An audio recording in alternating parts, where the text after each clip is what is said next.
How's everybody tonight? You good? Everything all right so far?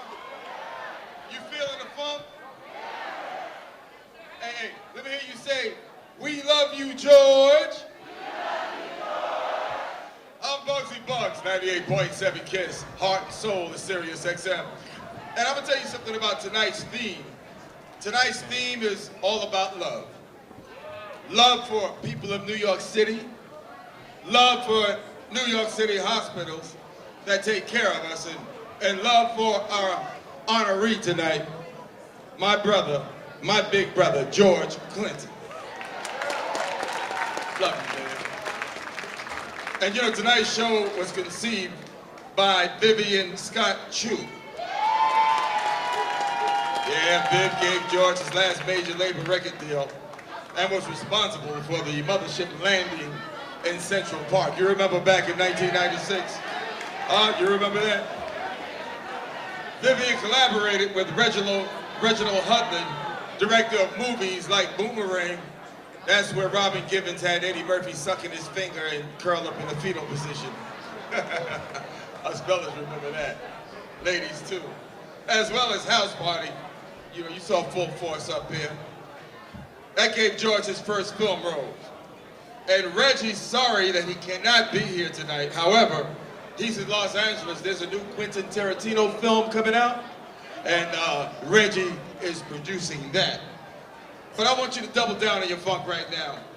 Take that 3 off your funk. Let's take it a good look, take it to the stage, and take a look at P-Funk throughout the years, and those who love the P-Funk movement.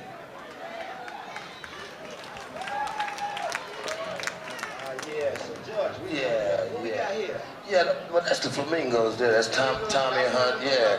Man, Golden Teardrop, I only have eyes for you. You know, that's Jerry Butler, Iceman, yeah, man, this is the home of the thing, man. I think that's the Sensations, Let Me In, We You. I may be wrong, but I think that's what's happening. They look like they have a dashery. That's incredible. Yeah. I'm here with one of the legends in black music, American music right here, George Clinton. Roof again, man. No Y'all got your pooper scoopers together? What's that, man? Bird. That's a bird dog, One of the band members right here getting ready for this gig. George, tell me, man, I mean, you know, you've laid the foundation for hip hop. I want to let everybody know that in case you don't. Hey, man, check it out, man. Funk is dead is what they said while sitting around cheating at pool. Their bags were bagging and they were bragging. To tell the truth, they were looking real cool. They were choked up tight in their white on whites. Their cocoa brown fronts were down. They wore candy striped ties that hung down to their flies and they sported gold dust crowns. It was the 15th frame of a 9-ball game. They all stood digging the play. With an idle shrug, they suddenly dug a strange cat moving their way. He was a medium-built cat with a funny-timed hat that looked about 5 years old. He wore a messed-up vine and he needed a shine, and he shivered his cat. Now, to all the other guys, they surmised this dude was an ordinary flunky. But to the well-trained eyes of how the mothership flies, you could tell they all was funky. The hip-hop's got the funk, y'all. I mean, they saved the funk. You know what I mean? They can say.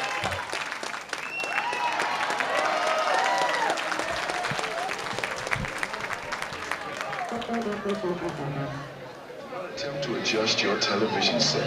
There is nothing wrong. We have taken control as to bring you this special part 2. We will return it to you as soon as you are grooved. In the early 70s, the funk changed direction and went psychedelic. Picking up where James Brown left off was Mr. George Clinton, also known as Dr. Funkenstein, the extraterrestrial brother.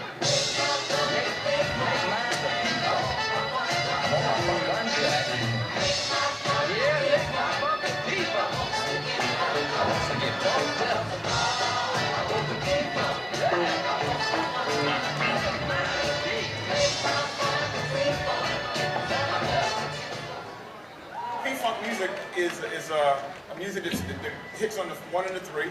Funk is not nice. Funk is not well-mannered and well-behaved. Funk is in your face, sexual. Going to one of their shows was like a huge party.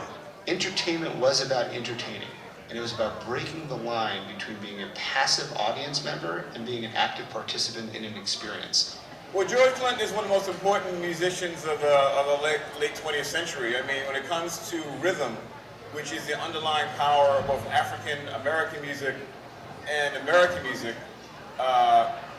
We're talking about one of the greatest innovators in rhythm of the time. He's right behind James Brown, quite honestly, as an innovator in polyrhythmic music, the deep, dark richness of the funk. You know, on the one, which James Brown first created and then was taken to the next level by the P-Funk organization. So you got rhythm, Mr. George. It's James Brown, and then there's P-Funk. And it really doesn't get much funkier than that. There was this period of time when, you know, everybody in hip-hop was sampling James Brown. And then it shifted to this moment when everybody in hip-hop was sampling George Clinton.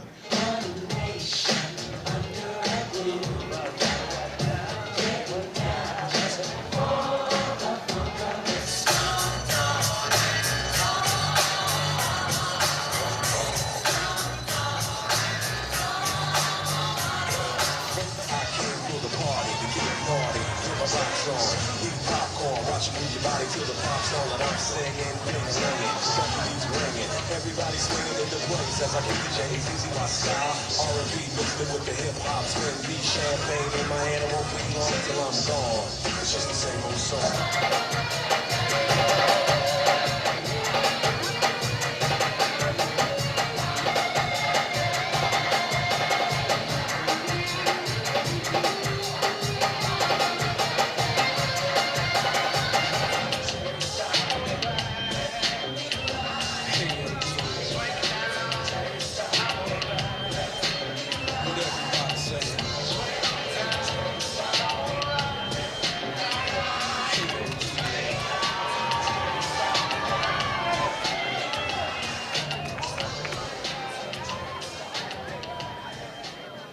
George believed A, he should be his own opening act, and B, that he was from outer space. I've met George, I believe he should always be his opening act, and I believe someone of his incredible creative power must have come from outer space. I don't even know what he's going for. He's going for like the intergalactic pimp thing, you know. It's so 70s, yet so futuristic at the same time. You're talking about dudes on the stage in diapers, and wedding dresses, and, you know, it was off the chain. They were punk, even before punk, you know, when you really think about it. They were, and still are, you know, the illest motherfuckers on the block. Visually, you know, not only the stage performance, of course, they were on Casablanca Records. They had the same set design as Kiss. Kiss was known for, you know, these elaborate set designs during that time.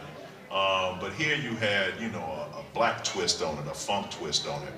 So the idea was, if you're from outer space, there's only one way to tell the audience that, and that is to build you a spaceship and have you land on stage. So George Clinton would come out as George Clinton and be his own opening act, and suddenly there was this gigantic mothership, recently donated to the Smithsonian, that landed on stage, and out came the Funkadelics, and people believed it. When we talk about the mothership landing, we're also talking about George's, you know, using, you know, coded language, so to speak. So the motherland is how black people always talked about Africa. So the mothership is, these aren't just aliens from the planet, they're maybe the original Africans who flew down, and George has made a reconnection between the people who created the pyramids, people who colonized Africa originally, the space aliens, and then the funk. So he drew a direct line from Mars, Egypt, Africa, and your backyard. So that, you know, it's just really brilliant conceptualizing of blackness without saying blackness. My brother took me to see them at the Apollo Theater, and Knee Deep's the big song. And there was a remix of Knee Deep, like the real long 30, like back in the disco days when they made 25-minute versions of records. Felipe Wynn from the Spinners was on the remix, right? And sure enough, Felipe Wynn comes out with the Spinners outfit on. So he's got a maroon suit with white shoes.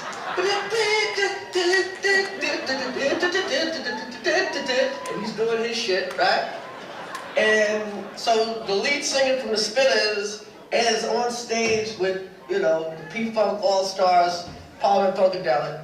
Anyway, closed the house. Thank you, good night.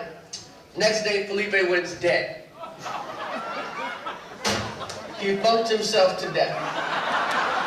The music that they did can't be disconnected from the drugs that they did. The thing about George Clinton is here you had this like black musical group connected with acid, and you don't normally associate acid with black culture. They came out of a period of great experimentation, and it had its human cost. I mean, a lot of their guys that got addicted. There was a lot of different. It wasn't all joy. There's a lot of pain that came with that creation.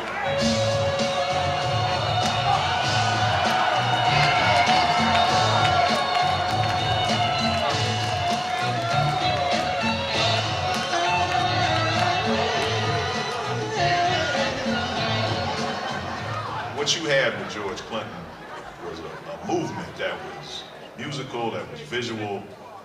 There were concepts, you know, it was about more than just making the next hit record. It was about creating a vibe, representing a certain energy, a certain approach.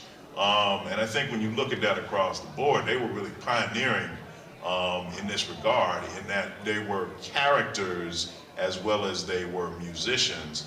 And in some cases, people might assume being characters might lessen the substance of the music, but that was not the case at all. When we talk about black rock and roll, we're talking about the root of it is still P-Funk in many ways, even as much as Hendrix, because they were able to do rock and roll, heavy guitar music with rhythm in a way that Hendrix didn't do except for the Band of Gypsies. No, you could almost say the Band of Gypsies then becomes P-Funk in a way. I don't know if George knew just how impactful he was going to be on the music of culture for the next 3 decades. But his music is not only the foundation of pretty much everything that anybody else is trying to do today, but really was the inspiration, I think.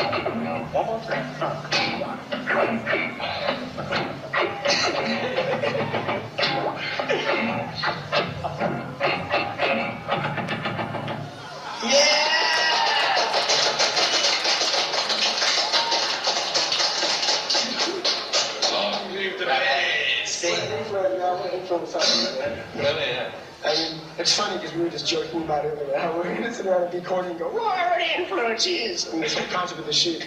But that's like what he just did right there. It's like, you know, I mean, I didn't even realize it. I realized it so much more, like right at this very second, how much I like copy that shit all the time. You know, I mean, it's like that whole feel of bass playing. You know, there's no one. She's the only one that ever did it. You know, he's the only one that ever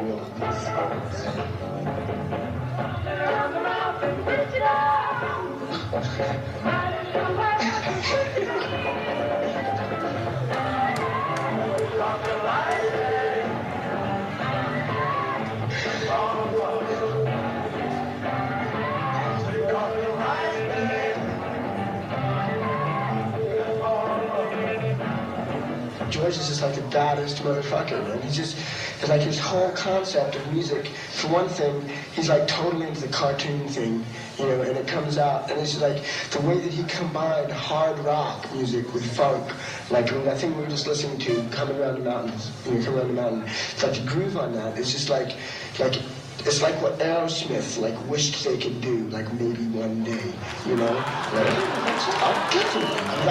I think so, 1,000,000%. That. I mean, that sounds like to me like, you know, like It sounds like it's like a hard rock funk groove, man. And I just feel very akin to it as well, because it's like they're not paying attention to anything except themselves. They're not paying attention to anything except their funk. I mean, it's obvious that shit didn't get radio play. Give me a break. No one played that on the radio. That's the deepest stuff, and I think that's why it's the same kind of thing we fall into. Because we play shit that's too funked out to get on white radio and too rocked out to get on black radio, and that's the same thing with that. You can impact your time, your generation, and then turn around and impact future generations, and impact this new form of music as well as you impacted the form of music you were responsible for innovating previously. How many people can we point to that have done that? With however people see him or whatever his flaws and faults and gifts are, there is that human being there that is somebody's father, is somebody's grandfather, is somebody's husband, child, brother, cousin, for people to know. I love you, George. Haven't seen you in a minute, but you're on my better see before he dies list. So I will be the next time, every time I see you from now on, I'm going to give you that extra hug. It's like, Brock was giving me that extra hug. Because you never know. You're one of the last funky men standing, actually. James is dead. Rick James is dead. Barry White's dead. Michael Jackson's dead. It's pretty much George and Prince. The last guys, last funky men standing. But one of the wonderful things about this brother, unadulterated genius, that he is that his music is fresh all the time. Because when you have a classic, it's timeless, which means it's relevant for every time. Right. And even the younger generation, when they use the samples from this brother's music, we talked about James Brown and Sly Stone, Bootsy Collins, and others. They got to go back to this genius because all of that courage, that freedom, and that love, and that funk is intertwined. Is that true? Is that right, though, brother? That's what he put.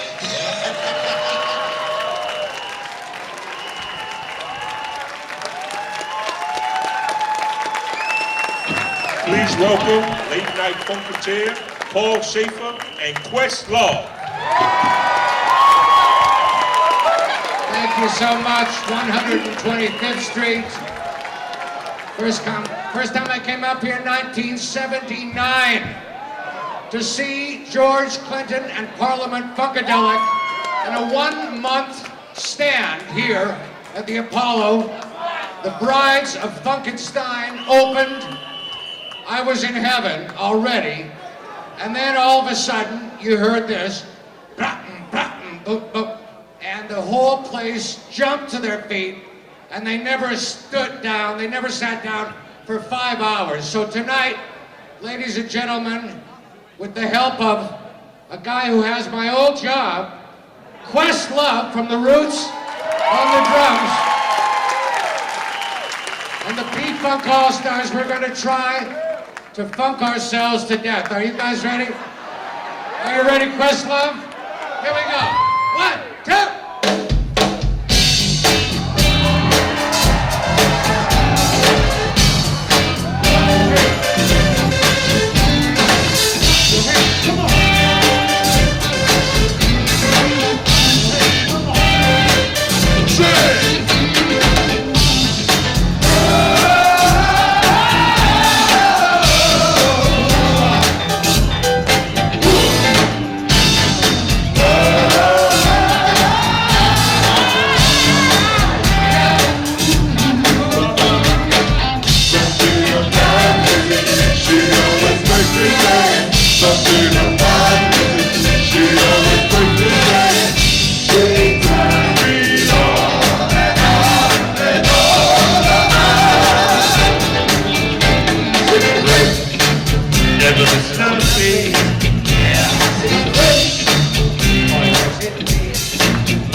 Yeah,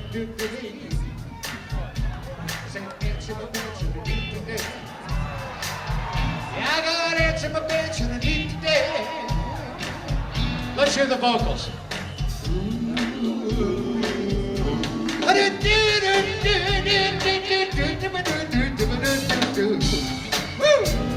The chicken was picking, loose was kicking. Well, but George Clinton, your music blew me. That music and beat start trying to liberate my feet. Woo! Could this be me? Immersed in funk so deep.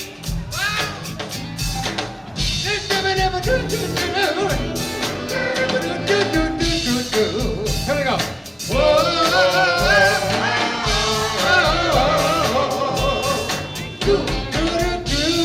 Yeah. Now listen. Some dancing need to dance. Now dance, some dancing need to dance. Here we go. Get on up, get on up. To the big old face, to the big old face, to the big of the weed. To the big old face, to the big old face, to the big of the weed.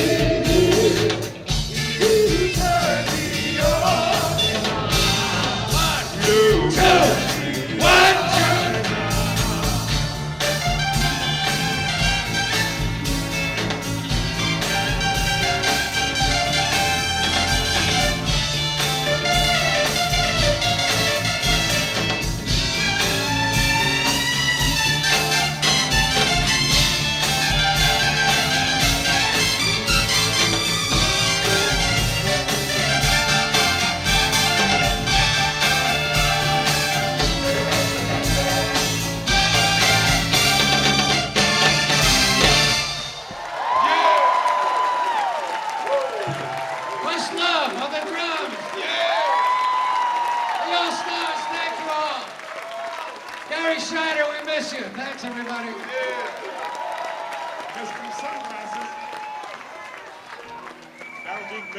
Founding member, welcome founding member of the Grammy Award group, Living Color, and co-founder of the Black Rock Coalition, Vernon Reed, with his bandmate, Will Calhoun, performing the iconic song, Maggot Brain.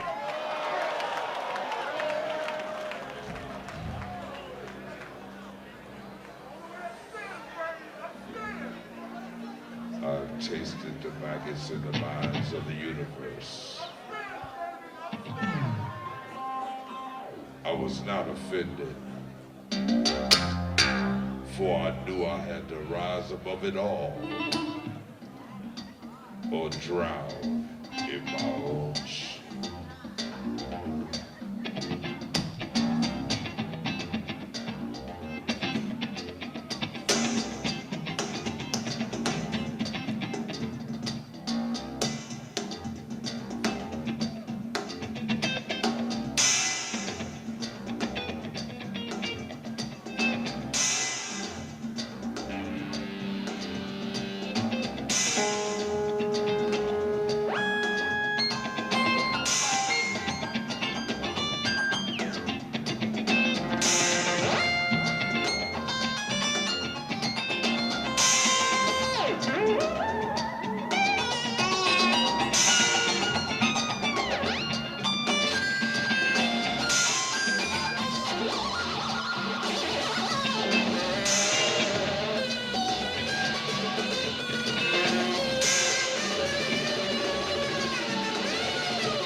Apollo, Vernon Reed, Will Calhoun.